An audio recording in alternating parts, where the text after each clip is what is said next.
Welcome to Now Talk Live podcast. I'm excited to be with you today. Once again, I'm with you today, and I have a special guest. There are some people out here in this world that are doing amazing things, and I have one of them with us today. But before we do that, you need to know where to find us. Listen, make sure you go to our YouTube channel, Now Talk One Word Live Podcast.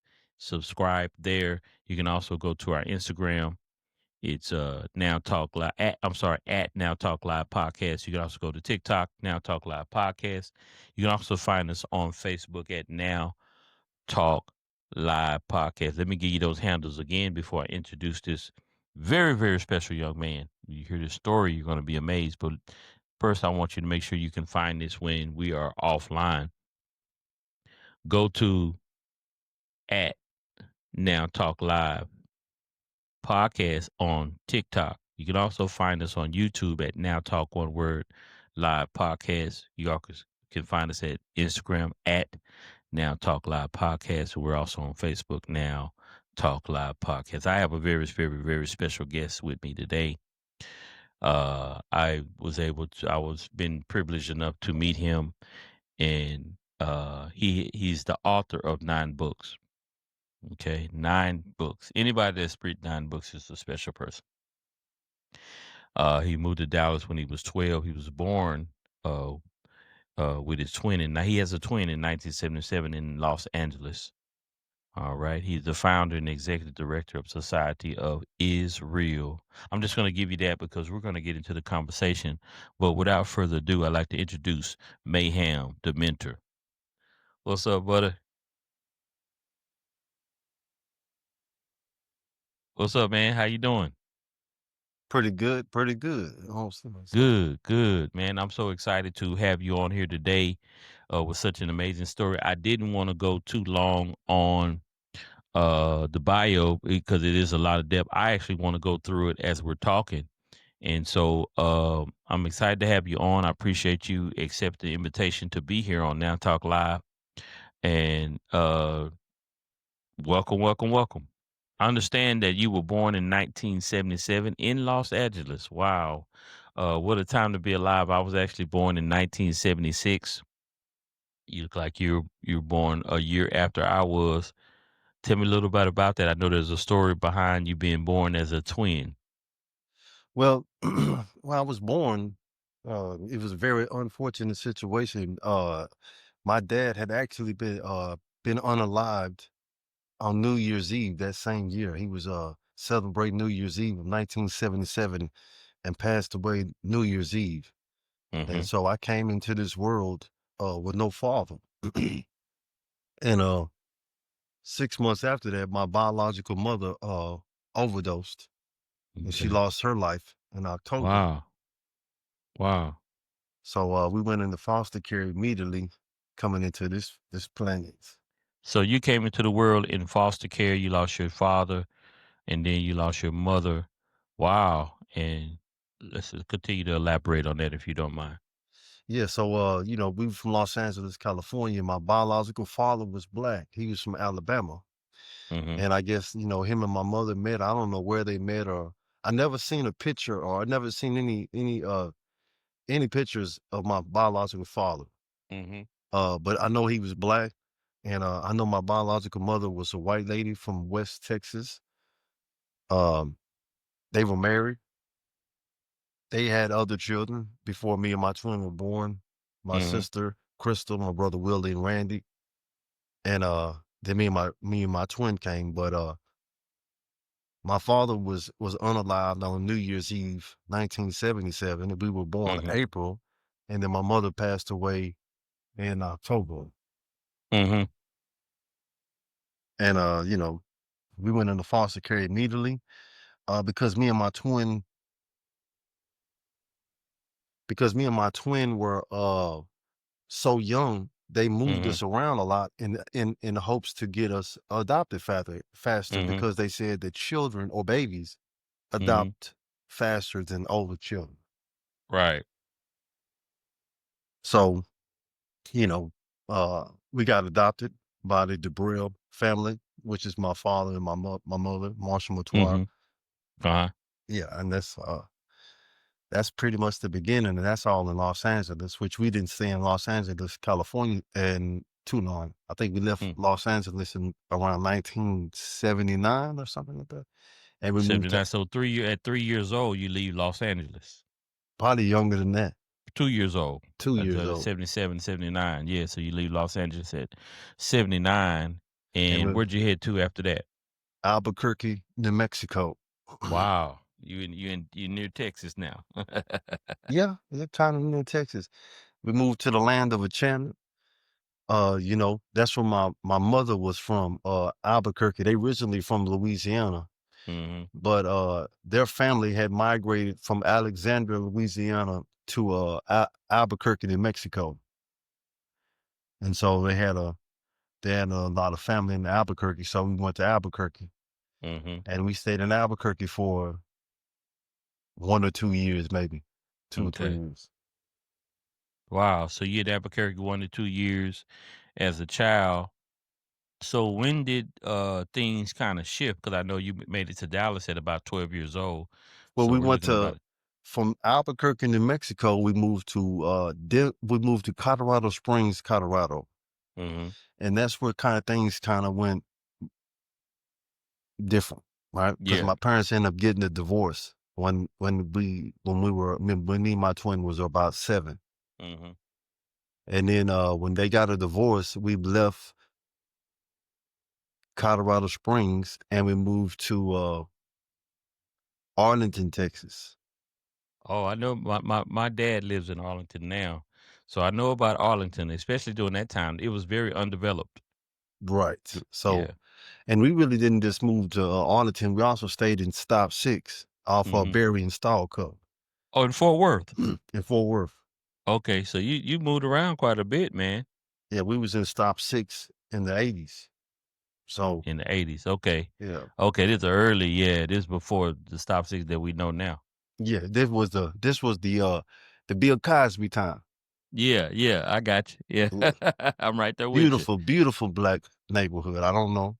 I couldn't tell you nothing bad about Stop Six. Yeah, you wouldn't know it as what it is today. You wouldn't know what it is today. Correct. Yeah. So we end up in not in stop six. So tell me how you ended up in. I know at 12 years old you probably ended up somewhere around North Dallas. Was that when you hit North Dallas or was Yeah, because pro? after we from Arlington we moved to Fresno, that's California. Then from Yeah. Fresno we moved to San Diego, California. From San Diego we moved to Marksville, Louisiana. Then we moved to Oh Dallas, man, I know Texas. about Marksville now. We will talk off camera about that. How I know Right. about Yeah, Marksville, but I know I went to Holy Ghost Catholic School in Marksville, Louisiana. Okay, School okay. built school built for black people in 1910. Yeah. Yeah, historical school. Yeah, that's me. Wow. I went to that school as well. But yeah, came to Dallas in '89. And So so you yeah, made it to Dallas in '89, and how old were you then? like about 12 or 13. Wow, very young. So tell me, what was that experience like? You made because Dallas in '89 was Dallas still was raw. Dallas was refreshing for me because I naturally am a city boy and I've been around city most of my life. Hmm. And so we coming out of the country was exhausting for us because it's the country, you know what I'm saying? But we Yeah, got so much family out there.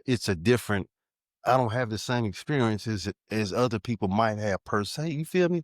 Because yeah, when I went to Louisiana, I was with my people. yeah. Even though I might not have knew them, they knew me, and so Right. it was so much love and you know so much love and respect and admiration for our family and what our family had been doing, and just the love that we had in our Yeah, family was given to me and my twin and my mother, yeah. and so During that time, anybody that came from California, y'all were like anomalies, pretty and then much. we We were didn't. family. So Yeah, it wasn't just we came from California. We was they family. Like yeah, my yeah. mom and dad from Louisiana, and I mean, so everybody Right, was.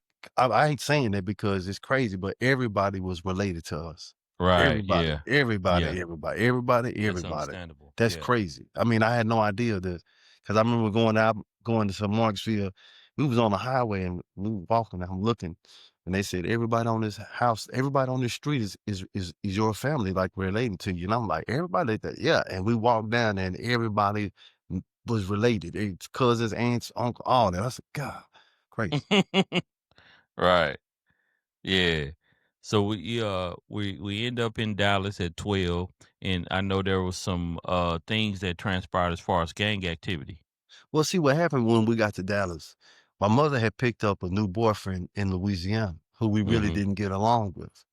And Right. because of their relationship, he kind of slowly pushed us into the street. I got you. And Yeah, so I that's how know we that. Yeah. kinda got into the streets. We didn't just wanna run into the streets, but the streets were more comfortable for us to be in, to being in the house with somebody who we didn't like or who didn't like us or Right. didn't want us around or whatever. Yeah, right. So she beat some guy, the guy's not getting along with y'all. So now y'all finding other means to do what you do and stay away from the house pretty much. And now you're Correct. in the streets. 100% in the street. Wow. So you get involved in that. Tell me a little bit about that because I know that eventually led to becoming a part of a gang and end up in prison. Yeah, we went to stealing breaking into cars, stealing cars, jumping on people, getting jumped on, Yeah. doing all the little kid stuff. Yeah. Yeah, that was about from 12, 13. I got shot at 13. What? Tell me And about that, man. Wow. How'd we that was come about? in North Dallas, off of Delia and Kingsley. It was our neighborhood of Delia and Hamilton Park did not Mm-hmm. get along with each other back in the 90s. Mm-hmm. And Hamilton Park had tried to throw a party in D Heights. Massive Mm-hmm. shootout happened. I got shot in the back. Uh-huh. I was 13. My name being on the police report got us evicted out of Adelia Heights. And that's how I ended up moving to Mayhem. On Mayhem. I know about Mayhem because when I turned about 21, I had an apartment on Spring Valley and Mayhem sat right behind it. So when I heard your story, I was like, I used to be in that area. At that time, Mayhem was crazy. It's Ap- really not as bad as it was, which I don't know. I'm not in another state now. But just being in those areas right before I left Dallas, it's not as bad as it was then. Correct. Correct. Yeah, Sorry. it's really something that people really don't know, man. That area was crazy. Yeah, they changed the name of it, Joe. They changed Mayhem? Yeah, it says Spinoza now. Oh, they needed to because it They was said definitely mayhem. I It kept the was mayhem. article. They said they changed the name because the name brought the real mayhem over there. And I was just like, come on, man. So, but they changed the name, man. It says Spinoza now. I believe it. I believe it. So, how did prison shape who we're looking at now? Man, prison actually produced an environment that I needed to have for me to grow. And I can't Mhm. say that for everybody because everybody might not need to go to prison. Right. But I deserved to be in prison. And Why do you say that? because my thinking was wrong. My thinking was terrible. The stuff Yeah. I was comfortable doing, the stuff that I would do and didn't mind doing, you know what I'm saying? I would, and I'm telling the reason why I'm saying it because me being in prison, I realized a lot of people in prison had no business being in prison. You know what I'm saying? Right. Uh, a lot of people are really good people at the end of the Yeah. day. There are a lot of people that really barely make a mistake. They might have barely broke the law, or they Yeah. broke the law one time and got caught, and now they in prison next to me. You know what I'm Right. saying? And I broke the Yeah. law every day, all day. Not Right. sometime, all the time. You know what I'm saying? So, and I wasn't, I was willing to do violent crime, extreme violent for nothing, almost Right. barely nothing. And that's not normal, right? Or, Yeah. you need to change that thinking immediately. But there's a time and place for everything. But I wasn't, I wasn't right. So, and I Right. can clearly say, what I'm saying, there's got to come a point in time when you realize what you were doing don't make no sense. So, Right. you know, So I had to when did you get released and then kind of I want to go from there. When were you end up going how old were you when you probably got your first bid? 18, Okay, you're 18. And how many years did you end up doing? 17 calendar years. Really? Yeah. Wow. Oh yeah, so your lessons are concrete. So you sat down for 17, and if you don't mind me asking, what were you in there for? Aggravated robbery, attempted murder. Oh, you was a bad boy in the North Dallas area. During that time, I wanna say so by the time you were 18, that was about, let's see, 7, 7, 18. uh 96. I went to Oh, man, I that was went to during the time prison I went to prison right before Tupac, was murdered.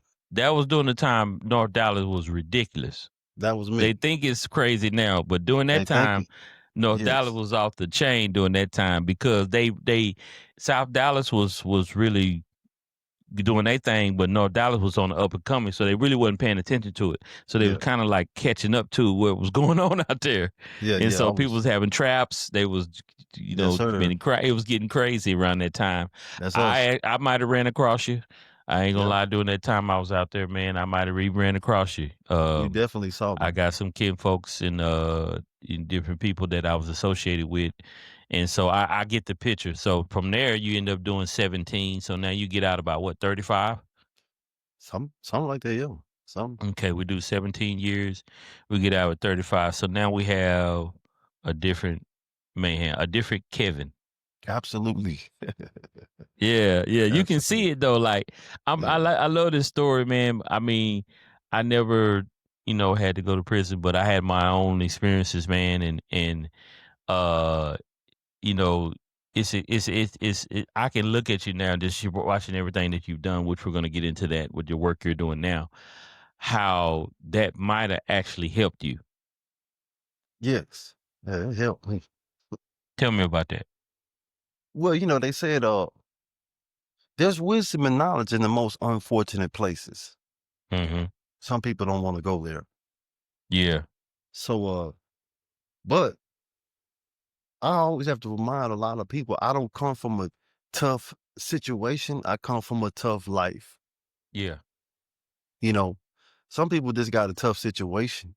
The majority of your life was decent. You had a great life. You got people there. You got a mother, a father. You got a community. You got a support system yeah. somewhere. I didn't have none. My support Wow. system was me in the streets.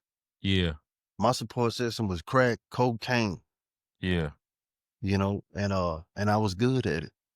That's the irony of it is that, I couldn't read or write that good, but I can count good in a mug, and that was Right, right. and because of that, that's a catch 22 because the worst thing you can have happen to you as a young black man in America Hmm. is for you to accidentally become successful on a fluke because success will have you making you where you won't listen or you might think you don't need to listen because you got to figure it out, Right, which would end up putting you in a state of incorrigible or incringible or incapable of learning. Because right, why would you want to listen to somebody if you got everything? You feel me? right, So at 17, 18 years old, it's hard to tell me anything because I have more money than most people, right, twice my age had. You know what I'm saying? So my right. listening my ability to learn and grow was being stagnated by the amount of money I was getting because it was deterred. Why what you telling me that I'm doing wrong when I'm successful? You feel me? So, but I was wrong. And it take a certain type of person to Right, explain the fallacies in what you're doing and how it don't make no sense. right, It's right. a evolution and not a revolution. And as a young black man that don't see past 5, 6 years, it's always the revolution. Yeah, We don't think about the evolution. We don't think about right. a process. We don't think about 10, 15 years down the line. We trying to survive for the day. And that's one of the things that as I got older, I just, the more, at 14, I didn't think I was going to live to see 18. At Hmm. 14, 15, 16, I knew I was going to be unalive by 18, 19. I said, I ain't gonna make it. Really, and it's funny you say that, man, because I think at about 21, and it was during that time, man. We kind of came to grip with we're not gonna be around here a while, That's what I and definitely, yeah, yeah. it was like this. Just it was just a part of listening to Tupac and the music, and that time of our life was so Uh, despairing. well, I was Yeah, losing them. It wasn't just, it wasn't on no Tupac, and that it's one of the things that throughout my time in prison, I constantly had to separate entertainment from reality. To anybody who didn't, I come from yeah, reality, where yeah, my people were dying. I was, yeah, Yeah, I was in the car for somebody that got shot right in the head. You know, I was around death all the time, and then on top of that, Right. I was letting people have it too. So I was in there. You know what I'm saying? So I was just as guilty as anything. That's why I say before I can sit here and condemn the next man, Right. I gotta look at myself and say, Yeah. look what I was willing to do. And that's how I say, man, anybody can be lost, anybody can be manipulated. But my thing is, sometimes when I talk to some of these kids, they think they're so terrible, and I'm saying, "Nah, you ain't that bad." Right. Yeah. You were nearby Y where we came yeah, up seeing y'all think jokers you getting on that water, getting on that wet, and jumping off buildings and doing things and killing nah, I'm folk. talking about you Yeah. know what I'm talking about. I'm talking about we Yeah. I come know. I might we look come like from this a now, but I know. we no, we come from that era. This what you know. You know about that time when they went and grabbed them people, from the school bus and made them get off the school bus to go do a drive-by on East Dallas, and then people went and got a U-Haul van and went and did a drive-by back on South Dallas. Them the times that we live. Yeah, man, say, man, I was Yeah. there. I was Yeah. there when they was running through broad daylight downtown Dallas. I was in H&L Green. I was in downtown Dallas Yeah. in the 90s every Yeah. day. That was me. Yeah. So I come out of that madness, Yeah. from walking it, I was in there every day, and that time, I don't know, you know, those times were the most dangerous times in Dallas that I can think about, you know what I'm saying? And Right. since I've been here, because I'm telling you, Absolutely. our lives were very cheap. Yeah. Absolutely. Yeah. I was there. So you get out. You get out. How old were you when you got released? 30, 35. 35. So what mind state were you in now, and how did we get to the point to where we're doing books and Man, when we're I got out of prison, I went and got me a job of Amerisource making cardboard boxes for $9 an hour. mhm, I would get up about 4 o'clock in the morning in January and catch the DART bus. And I did that for about 6 or 7 months until I got me another job. And yeah, I kept me a job, and then me and I left that job and I went to work for Haynes Landscaping, cutting mhm, grass in Melissa, Texas. And mhm, then I started a business with my twin brother in Memphis, Tennessee called Superior Wash. And mhm, so I was taking not the Greyhound, the Mega Bus to mhm, Memphis, gotcha, 8-hour drive to Memphis and back to Dallas to mhm, report.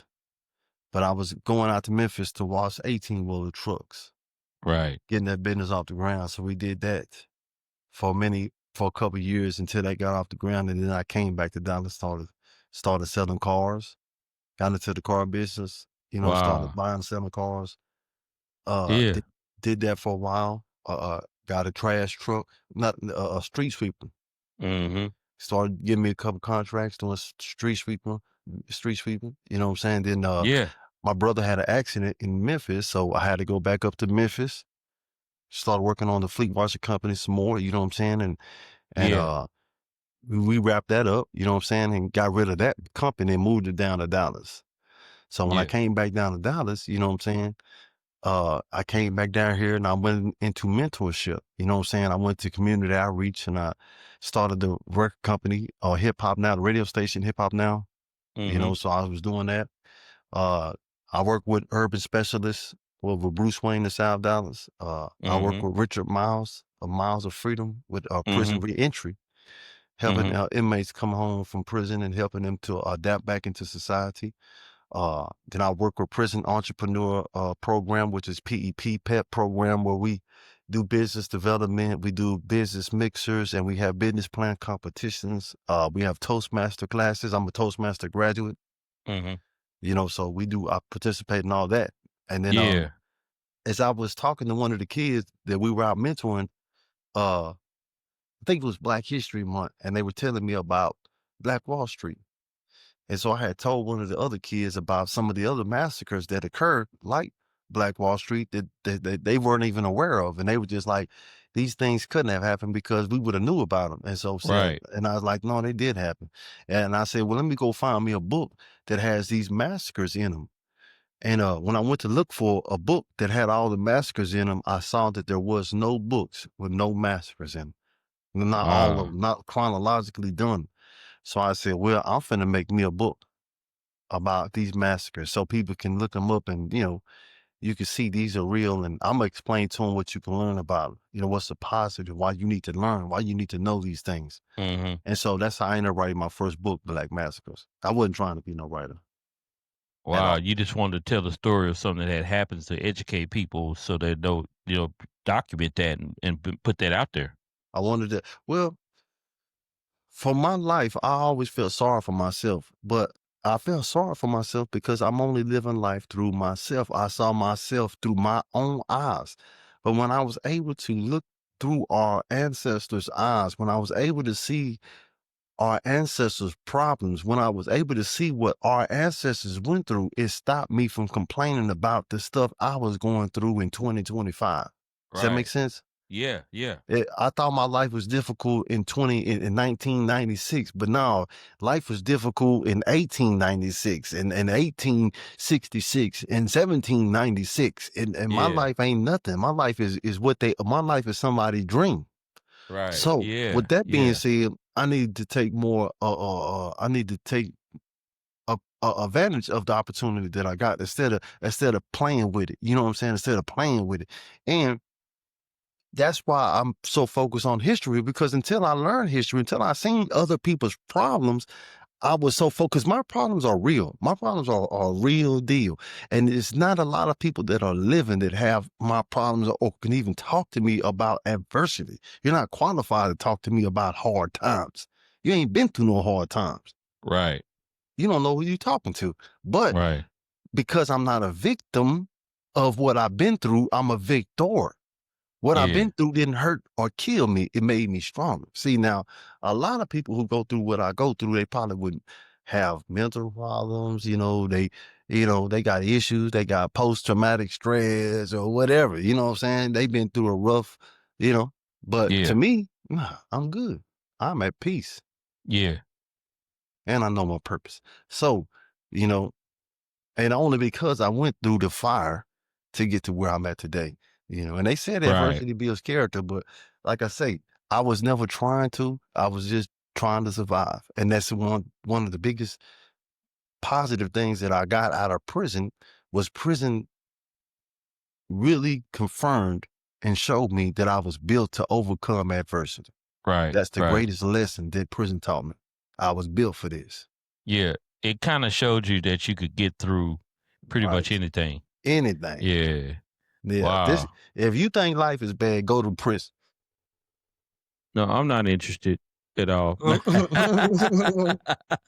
and my buddy growing up, man. I had a partner of mine, and we were walking that line during that time, and you probably know I'll talk to you about that off camera, but I had a kinfolk that was in that area, North Dallas, during that time. He was very well known. You probably know him, but me and my partner, we made a pact. We're not gonna go to prison. And Right. so uh we end up going separate ways. I ended up in the ministry preaching and pastoring, and he stayed on that path, and he ended up doing, some time. And I don't think I could have. I'm just not built like that. I came from a single parent home. Uh we were tough. We fight. We wasn't gangsters. We was kind of like wannabe players, but we wasn't like, no punks or nothing. But I don't think, prison was something we could have fathomed in our mind if we had to win. And so I'm really thankful I missed. They used to tell us if we'll be dead or in jail by 21. Remember that? Yes, sir. And so I was thankful to miss. My partner, he ended up doing I think he did like a year, maybe, but that was something that we were trying to miss, man. We just weren't them type of guys. We were more like player guys, just chilling. But we dabbled. We dabbled in things, man. And so, I can't imagine what it's like. I don't want to know. I'm not trying to, even explore. But I am intrigued by anybody that has been through that and survived and made like yourself and bettered theirself from coming through that. And so those stories are Absolutely. intriguing because a lot of times, man, I've seen that guys go and they end up worse than they was before they went. Yeah, and that's I had to have this discussion with one of my partners, man. We was out traveling one day, and he just, he just wanted to he was trying to downplay some of the, admiration that I get from some of the people I was locked up with, because when people see me, they get excited, Yeah. but there's a reason why they get excited, but he looking at me like I was just a regular inmate, you know what I'm saying? Like I was just Right. ordinary. I said, "Wasn't nothing ordinary about." I was the only pink guy in prison that was doing what I was doing, believe that. Right. Not Yeah, it pink. wasn't no yeah, Right. yeah, it wasn't nobody in Right. there, it wasn't nobody in there standing tall, talking tall, standing on business like I would, trust me. Right. Yeah. And then I was from North Dallas, and I'm telling you, I was the lightest guy, in the darkest clique, but I Yeah. wasn't pretending with nobody. I didn't have to pretend. I knew most of the people I was with, I actually they grew up with, you know what I'm saying? So it wasn't no pretending with me, you know what I'm saying? I never had to joke or suck and jive with Right. nobody, you know what I'm saying? I was the epitome of real. I hate to admit Yeah. it, Yeah. right? Because the North, it really didn't get that kind of street cred until probably right after you went. Probably the Right. late when you had the Pookie and Lucci Stony Crook stuff, which Yeah, really is them not them the example of what was going on, but that yeah, was them when my people little started saying, guys. "Oh, it's something going on out in North Dallas." Yeah. Yeah, them some little guys right there. But they my people. Shout out to Lucci and Pookie and Lil Will and T Cash and Mo 3. All them guys come out Yeah. of the neighborhood, man. Trouble two time, RIP, Trouble two time.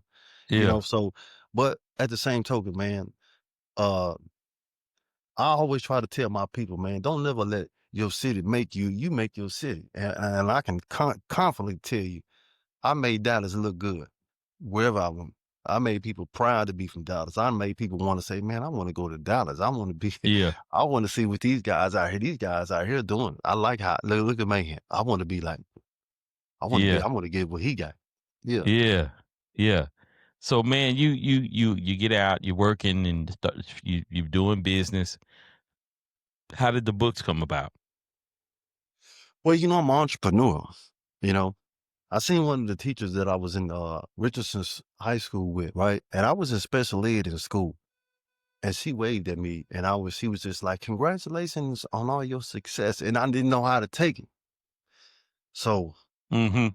well, my principles is always to remain humble and graceful, because I really wanted to say something real fly to the lady, because this was not only a teacher that I had from high school, this was my special ed teacher, Okay. right? So I was in special ed from the 7th grade all the way till I went to prison inside of high school. Gotcha. I graduated college with honors. I got 3 college degrees now. Got a degree in Wow. horticulture, degree in computer science, and I got my master's from Baylor University. Those are my degrees behind me on the wall. Yeah. Uh, but but for me to sit in a person's classroom in special ed, and at the time I didn't know it, but as I grew older, I knew I sat in somebody's class and there wasn't nothing wrong with me at all. Right? But these Right. people allowed me to sit in their class for years and then didn't do nothing. They just it was cool with me doing, whatever. But I turned around and graduated college 3 times with honors. So that told me there wasn't nothing wrong with me at all. Nothing Right. at all. Right. I made D's and F's in high school, but in college I made straight A's and B's. Wow. So to see a teacher, to see a teacher that I had, you feel me, while I was in high school, she was excited to see me talking about congratulations, and I wanted to tell her, are you really happy that I really made it? Yeah. Are Are you you really really happy happy that I for me? made it? Yeah. You know what I'm saying? Because Yeah. the last time I checked, you had to know wasn't nothing wrong with me. You a teacher. You're a college Wow. educated person, and you sat in that classroom for so many years, and you watch me knowing, talking to me every day. I talk to me every day. And as I got old, I realized, I say, damn, these people know what they're doing. These ain't no dumbass people. These people know exactly what they were doing. They knew there wasn't nothing wrong with me. But Right. nobody questioned nobody. Nobody said, why is the braille in this class? Why is the Braille in this class? Can we Right. test him and see if we can get him back? Get him He out of don't here. need to He be don't over belong in here. here. Yeah. But they didn't do that. They kept me in that class. You feel me? So she was happy about that. And I just had to let her know, man, where I come from, man, I have to constantly remember that there's no finish line. And I constantly got to accomplish goals to show the people who was cool with me being mediocre or cool with me being ordinary. I got to show them every day, all day that I'm extraordinary by Yeah. constantly producing Yeah. new merchandise, new material, new stuff that because again, it's all about servant leader too. I'm not trying to be an author. I'm just trying to help the next young man or woman stay on their A game so they don't have to go through any adversities that I went through or normal people might go through for not just keeping it simple. That's all I say. Keep it simple. Yeah. Wow. I really hear your heart, man. The more I talk to you, I hear that you really have because you got a lot of people right now that they're trying to uh um you know promote themselves so they can be famous and successful. But the more I talk to you, the more I realize that you're really, really, really, really trying to help people. And I commend that, man. That's really commendable that you really, really want to see people change, that your heart is really connected to the person that's a disadvantage, and you want to help them, give them steps. I have a book um as well called At the Point of Elevation. And it was just really something I wrote, kind of how I came from a disadvantaged background and some of the things I live by in order to get a home, get married, start a business, go from the hood, or I wasn't born raised in the hood, but I ended up in the hood just from being an adult and surviving. But how I give keys on what I live by in order to get the home and get my life together and get a business and be a solid individual and build relationships with people of credibility. And so I feel that from you, man. I feel like you're really sincere about giving that information that you didn't have. That's what I'm getting. That's what I'm picking up is that you like, man, I wish somebody had a told me. So let me go on and tell the people that I need to tell because nobody told me. You know what I mean? That's what I'm getting. Right. And what nobody, and that's my thing, man. Life is not fair. Don't nobody owe you nothing. Right. And it might not necessarily be your fault. You may be in a bad predicament. See, sometimes stuff happen to us and ain't has nothing to do with us. Right. Somebody else might have put us in a bad position, right? Right. But no matter what goes on, no matter how we got into the position, it's always our responsibility on how we want to deal with it. So stop putting it off on somebody. Don't put it off on nobody else. Right. If you in a position, don't look for nobody else to help you. Say, what can I do to get out the situation? How can I be responsible for what's going on? You feel me? So that's what I did. That's what I want my people to know. It might not be your fault, but it's your responsibility on how you want to deal with it. So you can find the positives in whatever you're going through and focus on that. Work on that. Find the positives. Wow. So you wrote 9 books. If you don't mind giving us the names, and then we'll talk about your most recent release. What are the names of your 9? My first book is called Black Massacres. It's a book about uh it's a book dedicated to Black Wall Street, Tulsa, Oklahoma. Mm-hmm. But it's a book that I highlight 27 massacres that happened after the Civil War ended. Because before that they really didn't keep track of how they killed or unalive black people. My second book was Black Excellence, where I highlight 52 black role models, legends. A legend isn't a perfection, but it's a reflection of what one has accomplished. So these are the 52 black people who have accomplished amazing things that I love and like, and I put them in a book called Black Excellence, Mm-hmm. just to give another person uh an examples of what it means to be black excellence. You know what I'm Mm-hmm. saying? To set a high standard for our people, and this is Yeah. what this is all about, right? My next book was called How to Hustle and Win, which is an entrepreneurship book, right? About keeping it easy. A for-profit business is one of the easiest things to start. So I just break it down, the economic of one unit or the revenue model. And I just break down entrepreneurship, how to Yeah. maximize profits. I break that down and focus on character. Uh, my next book is called the Hustler's Mindset Reset. Now, this book is about resetting your mind, right? Because sometimes people lose a job or Mhm. something, a car wreck or a change. They move to a different location, a different house. Mhm. They get a new job. They want to do something new. You know what I'm saying? And they don't know Mhm. how to reset their mind, right? They don't know how to they don't know how to refocus. So Right. I kind of explain my steps on what I have to do in order to reset my mind to accomplish a new goal.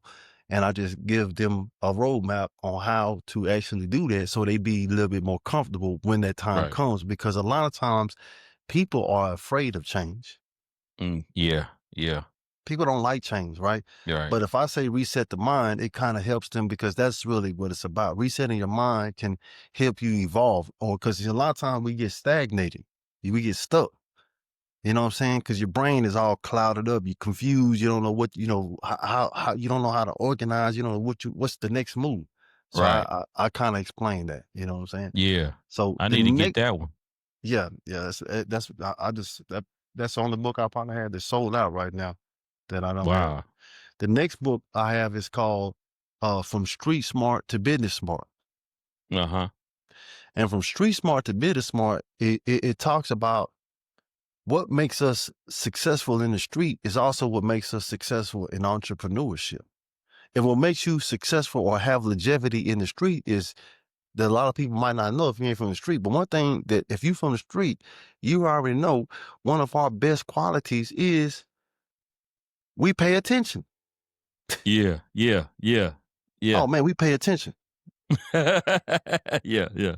So, but if you really from the street, if you ain't from the street, you ain't paying attention. You comfortable, like you comfortable. You know what I'm Yeah. saying? It's You're a whatever. powder puff. You ain't worried about no trouble. Ain't no violence. Ain't nothing coming to you if you don't pay attention. If you from the streets, if you don't pay attention, you're gone. You're gone. So you pay attention. You watch everything. You analyze. You see. You follow your heart. You take your Yeah. instinct. Those Yeah. things you take that into business. Yeah. The same thing, man. So I just use a lot of the stuff that we use in streets and I correlate it to business. If you Yes. if you can be successful in the streets, then you can be successful in business. Yes. And, Absolutely.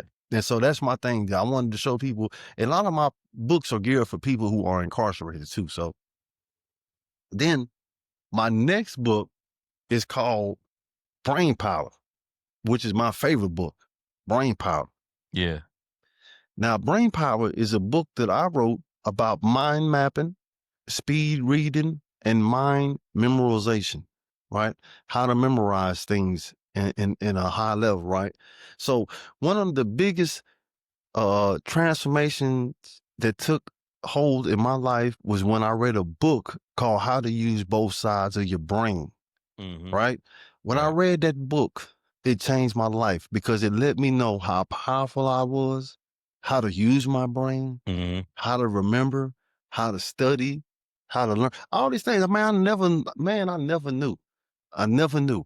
And Yeah. that's why I struggled in school so much. I never knew how to use my brain. Right. But when I took that book and that book taught me how to memorize and how to remember and how to mind map and how to save my memories, how to retain what I'm learning. Oh Yeah. man, I was unstoppable. Right. That's why I was able to go to college and graduate with honors. Wow. Man, And my you put brain this was in that book. Wow. I made it. I made well because that book, how to use both sides of your brain was the first book that I read about my brain. I read probably about 50 books about my brain, but out of all the books that I read, I created my own book called Brain Power that I use what I use to help me that I actually do, not something This is what I did. Yeah. So I'm showing people I wrote that. It's called Brain Power: Unlocking the Full Potential of Your Mind. So Yeah. I saw that one.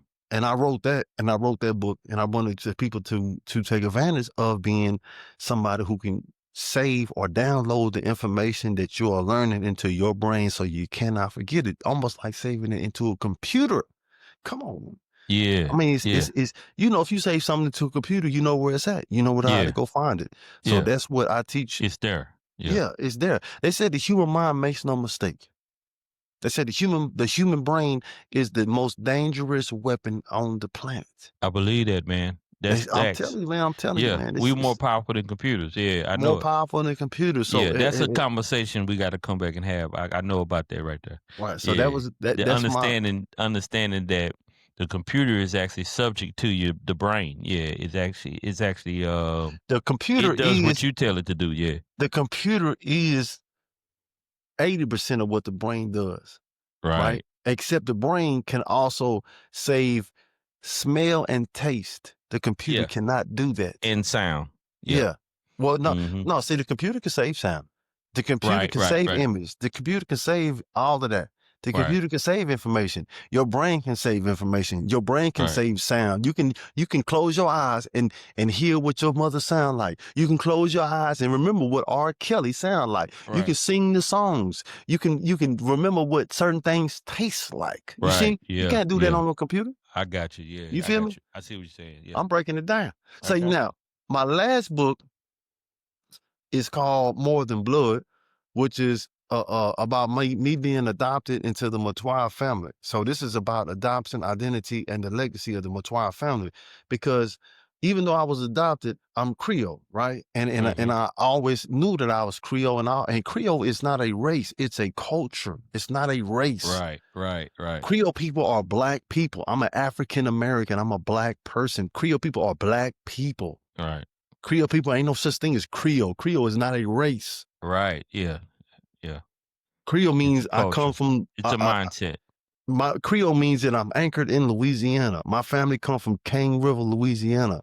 My dad is John Arnold Dubriel, and my mother is Marsha Matoir. My grandmother is Louis Connette Dubriel. My grandfather is Anthony Matoir. I come from the Matoir family of Cane River from 1742. My great grandfather fought in the Revolutionary War. I come from this family. You feel me? Mm-hmm. So, but what made that family successful wasn't the complexion of their skin. It was their character. Right. Because if their character wasn't That's on good. point, nobody would deal with them. And my family was able to deal with everybody, no matter what their complexion was, and they dealt with them for over hundreds of years. Right. Let Now, me why ask you you this. think? I've heard you. I don't. This is a sidebar. Go I've ahead. heard you mention character quite a few times since we've been on this call. Right. Why is character so important to you? Character is your ultimate value. When I see people all the time, I say, man, don't respect me because what I did back in the day. I shot somebody, or somebody shot me, or I sold drugs or didn't sell drugs, or I got money, I wrote a book, I got a house. Don't respect me behind none of that. Disrespect me based on my character. And my character is my behavior. How I behave. How do I treat people? How do I represent my Woo! family? Hey man, you talking about something right there. That is Right. So, something in the so, last. I've always been serious about it, but right. sometimes you have to really pay attention because as success comes and as you Character. elevate and good in the areas that you're not comfortable with, you have to pay attention to that. If you know what I'm trying to say, and that is something in these definitely the last 3 to 5 years that I have really paid attention to, and just no matter who you are, what you got, the way I treat you, the temperaments I'm in, the mindset I'm in, my character. Your character is your ultimate value. I only respect your character. I don't care how much money you got. I Right. think I'll probably hurt a couple millionaire feelings if you come around if you come around me with your attitude, or you come Yeah. around me with character flaws. You know what I'm saying? Because my thing is, I Yeah. don't care about your money. I'm not here for your money. I don't even need your money. One of my Right. principles is, and I always tell my kids, right? Entrepreneur is very big to me. I always want you to be money focused. Why is money so important? I know the answer to that now. What's the answer? You told me. We I talked about told you. this, so you don't Right. end up in compromising Thank situations. you, boy. Say, man, Hey, and hey, since you told me you'll that, never man, I've been forget it. sharing that. I shared that with my lady, And how and important is that? man, it turned up every how I see things. Why my son, he's 14. He came to me the other day. He want to get a job. And I was proud, but, I didn't want him to know. I was like, I had to check. I like, man, let me check your temperature. But I was so pleased because I'm like, man, this is gonna solve a lot of your problems, bro. I want you to get money, not just for money's sake, but like Mayhem told me, it's gonna. And I never saw it like that. I've been a hustler since I Yeah, was young, bro. But right. I realized that's why because it kept me out of certain situations. Yeah. It keeps you out of a compromising position. And I've been in And compromising situations because I didn't have money. because you getting Yeah. that. And I tell people always ask me, why did you go to prison? And that was my that was that because people always ask me, why did you go to prison? And I was like, because I was trying to get some money. You know what I'm saying? Yeah. I was trying to Yeah. get some money. So me getting some money put me in a compromising position where I was willing to break the law. And I Yeah. shouldn't have been doing it. And so what I want to do now is give the kids or the young people resources on how they can accumulate their money and not feel bad about it or not getting it for the wrong reasons. Well, I'm gonna make you feel good about getting the money. You feel me? So instead of you being then you really know why you get money. Because a lot of times if you don't know, then you might be getting money for the wrong reasons. Right, right. You get money Yeah. just to tell on somebody else, or you get money just to show you better than somebody. Right. Man, The don't wrong you get reason. you confused. The devil Yeah. is a father of confusion. You confused, Yeah. man. You don't get Yeah. money for that. That's not what we Yeah. get money. We get money to take care of our family and to keep us out of a compromising positions. You feel That's me? how I answered that the first time to take care of our family, but you said to keep you out of compromising situation. I was like, ooh wee. Boy, if I had a little more change, I would have missed a whole lot of stuff. Yes, sir, man. But Yeah. that's it, man. That's it in a nutshell, and that's what I'm trying to do. And I'm trying not only to talk about it, I'm trying to be about it. I'm trying to actually show them. You know what I'm saying? I don't want to sit here and be just to talk. No, because I'm showing them like, and I'm showing them, man, if I can do it, and I am the epitome of a dummy. I am the epitome of a crash dummy. Mm. Like people say, "Oh man, you ain't as bad as me." I say, "Man, I was worse." You can't get no better than me. You know what I'm saying? Right, Because all I right. got to do is ask you how old is you. You know what I'm saying? And if you Yeah. talking to me and you 19, 20, 21, man, you already beat me, buddy. I was locked up. I was Yeah. gone. I was out of there. So you Yeah. can't tell me that you don't have potential. Yeah. Because I'm telling you, you got the potential. When I see people, I see the glory in them. I see the power in people. I Yeah. see the potential in people when I see them. I say, man, boy, you Yeah. don't, boy, you can make life extraordinary immediately if you want to. If you want to. You feel me? And that's what I'm Mhm. showing. Like you can do it and I can show you. You know what I'm saying? Yeah. Well, man, we appreciate you, man. Where can we find your books? You can find my books on Amazon. You know what I'm saying? Okay. Amazon. You can find my books in Barnes and Nobles. Black Massacres is in the Library of Congress, so Wow. it's in every library. Uh, you know, but you can definitely find me on Amazon. They can Wow. drop the link or send the link. Wow. Yeah, I'll With the definitely put it out. I'll make Yeah, sure they see the link and everything. I have all those connections there and those handles there. If you could speak to our youth or anybody you want to talk to right now, what would you say? I would tell them, man, if you knew better, you can do better. The more you know, the less you can be manipulated by anybody, even me. You go learn something for you can protect yourself physically, mentally, and spiritually. A gun and muscles can only protect you physically, but you getting your mind together will protect you from the booty to the tootie. Yeah. It's never time to lighten up, and it's always time to tighten up. Remember who you are. Man, thank you so much, man, for allowing me this opportunity to interview you and to share your life story. I know this was not happenstance. Are you still in Dallas? Absolutely.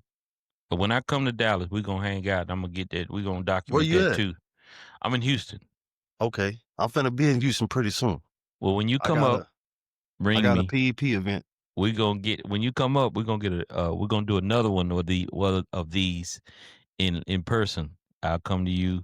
However we do it, man. I want to continue this, man. I'm just thankful to have this relationship with you, and that you allowed us to hear your story and shared your story with us, man. I really, really appreciate it, man, and I don't take these kind of things lightly. Thank you so much.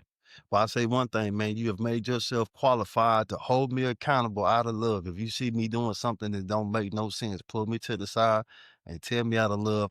And that's what fellowshipping in the Bible is all about, man. Loving each other through accountability, through a correction, through proper guidance, with pure love and good intentions. Because you want to see me grow and I want to see you grow. But I love accountability. Don't be Vice loyal to versa. me. Be loyal to the principles that guide us. Vice versa. I'm open to you too, man. I'm excited about this relationship, man. Thank you so much. And if you see me, same way, let me know. We got to get it right. That's what makes it work. It's called being on your A game, man. And that's what happened when you got good men on in your life. You're gonna be on your A game. And that's what I want to be.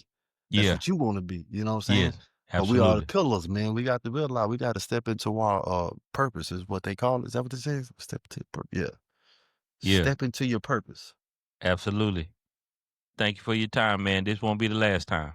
Right on. Have a good day. We've been with Mayhem the Mentor, as you saw. It was amazing.